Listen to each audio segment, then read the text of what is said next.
Good morning. You are Brendelle Griffin. Yes, ma'am.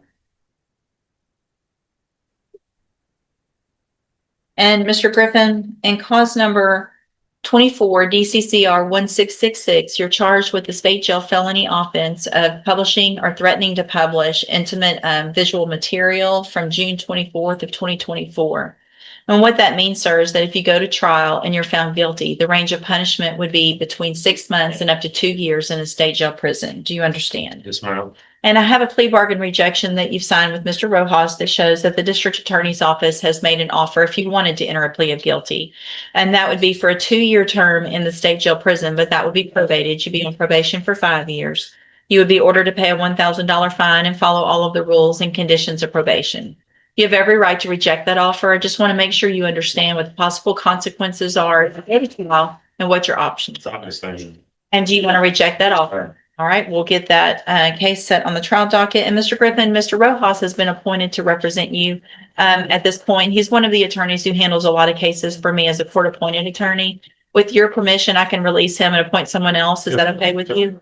So, Mr. Rojas, you are released. Mr. Griffin, we will appoint someone today. If you'll have a seat on this side of the courtroom, watch for the clerk. She'll call you up in just a minute and let you know who your new attorney is. Yes, sir.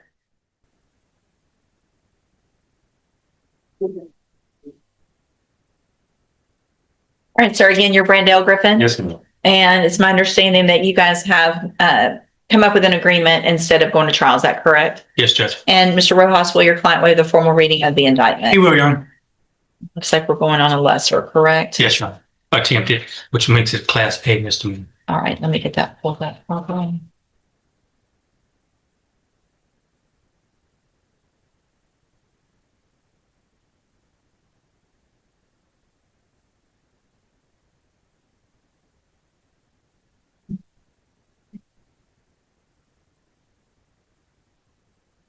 Okay.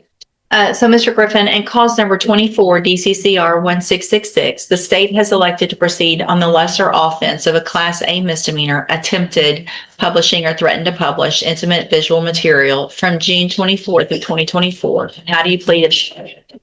Guilty. Are you pleading guilty freely and voluntarily? And because you did what they charged you with? Yes, ma'am. I have here on the tablet some documents that have your signature on them that the state's marked as exhibit number 1. Before you sign these, did you go over them with Mr. Rojas? Yes. Do you fully understand them? No. And you understand if I follow the agreement that you made with the district attorney, you'll be waiving or giving up any right to appeal. And it looks like the agreement is for 30 days in the Jefferson County Jail that y'all have checked and you have credit for 14 already. Correct. And the agreement is for me to reset sentencing to a different date so that you have time to kind of get your affairs in order so that you can go serve that time out. Is that your understanding? Yes, ma'am. And are you a U.S. citizen? Yes, ma'am.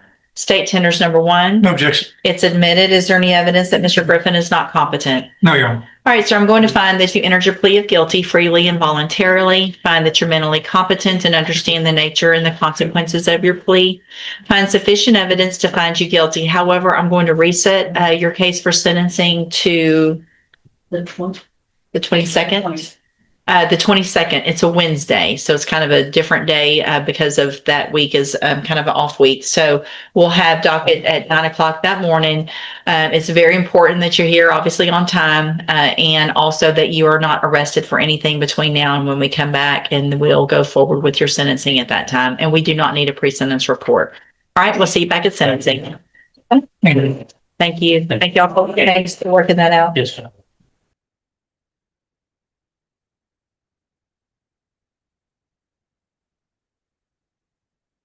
Good morning. Are you Thomas Valentino? And Mr. Valentino was previously in court and entered a plea of guilty. Hold on, sorry.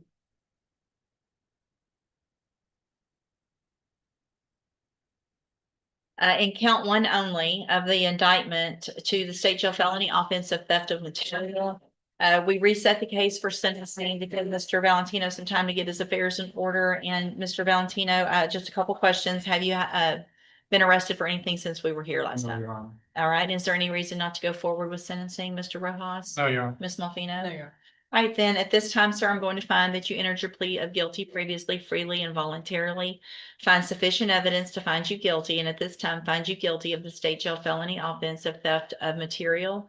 Sentence you in accordance with that agreement to a term of 18 months in the state jail prison. You will receive credit. Wasn't the agreement 16 months, Judge? Had 18. Hold on, she'll pull up the paperwork. I thought it was 16.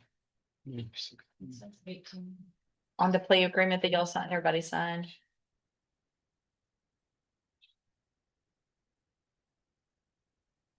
Okay. Can I have a moment? with Sure. Mr. Valentino? Yeah, because that's the plea. That is the plea papers, but okay. Okay, I'll hold it for just a minute. Y'all just stay here in the courtroom, please. Mr. Rojas, are y'all ready on Mr. Valentino? Yes, yes, sir. Oh, yes, I will. Just so you So have I. 11 and a half years. Okay, so you're Thomas Valentino. Did y'all have an opportunity to visit Mr. Rojas We did. about the paperwork and I guess the It was, yes, ma'am, it was a miscommunication, but both of us, I actually wrote 16 months. He remembered signing 16 months, but we obviously made a mistake. Paperwork says 18. If the court remember, he has credit for enough credit to cover the 18 months either way. Okay, And so we just want to make sure that that we were both okay with the 18 months. okay. Any other issues? All right, then, Mr. Valentino, I'm going to find that you previously entered your plea of guilty freely and voluntarily. At this time, find sufficient evidence to find you guilty, and in clause number 25, DCCR 0121, find you guilty of the state jail felony offense of theft of material. Sentence you in accordance with that agreement to a term of 18 months in the state jail prison. You do receive credit for any time that you were in custody, that the law gives you the right to receive. I'm handing you the trial court certification that shows that this was an agreement that I followed, and so you have waived your right to appeal. I also handed you a written admonishment regarding your ineligibility to possess a firearm or ammunition. Because of the judgment entered against you, you're ineligible under Texas law to possess a firearm or ammunition. Possession of a firearm or ammunition could lead to charges against you.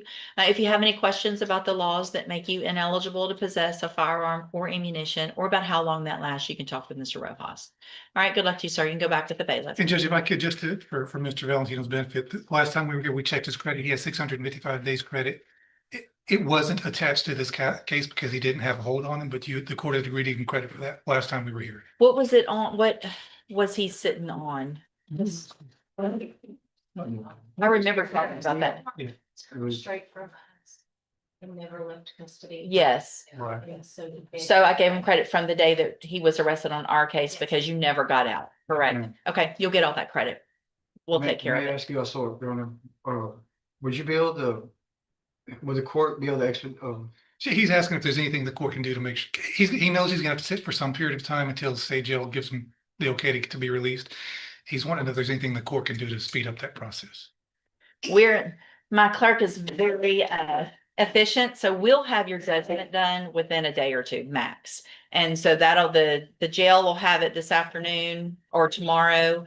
And then it's up to state jail to get back to them and get you, I guess, your number and hopefully get you out from there. But that'll be all up to them. you got all the credit, right? You have all the credit. Yes, sir. It was 655. Yes, sir. From the date of the arrest, because you never got out, we're giving you credit for all of that. Thank you. Yes, sir. Take care.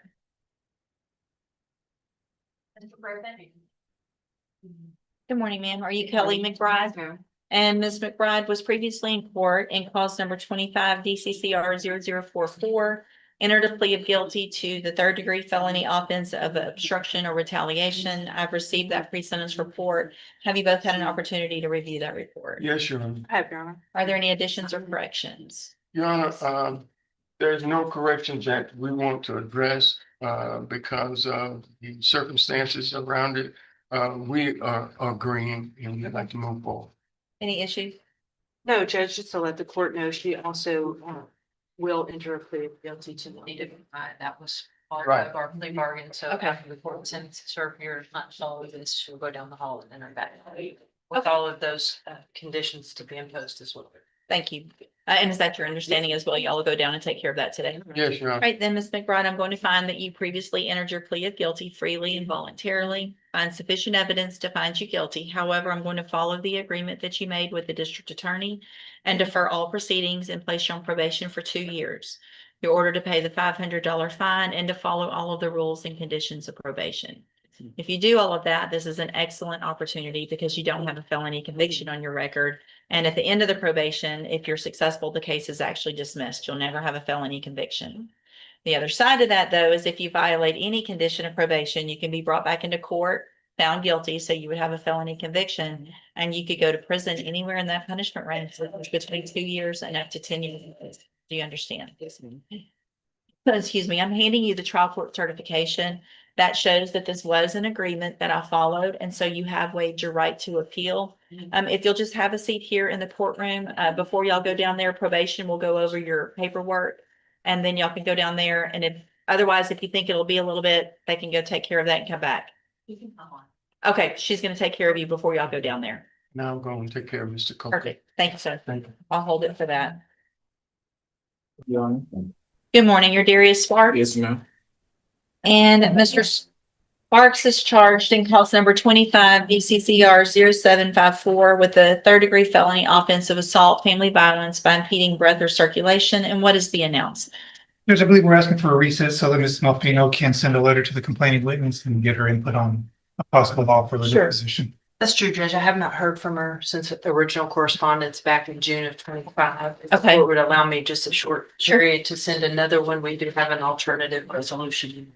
All right, we'll just do a normal reset. Mr. Sparks may make sure you stay in touch with Mr. Rojas and your bondsman. They'll let you know when you need to be back. Thank you, Judge. All right, you're free to go.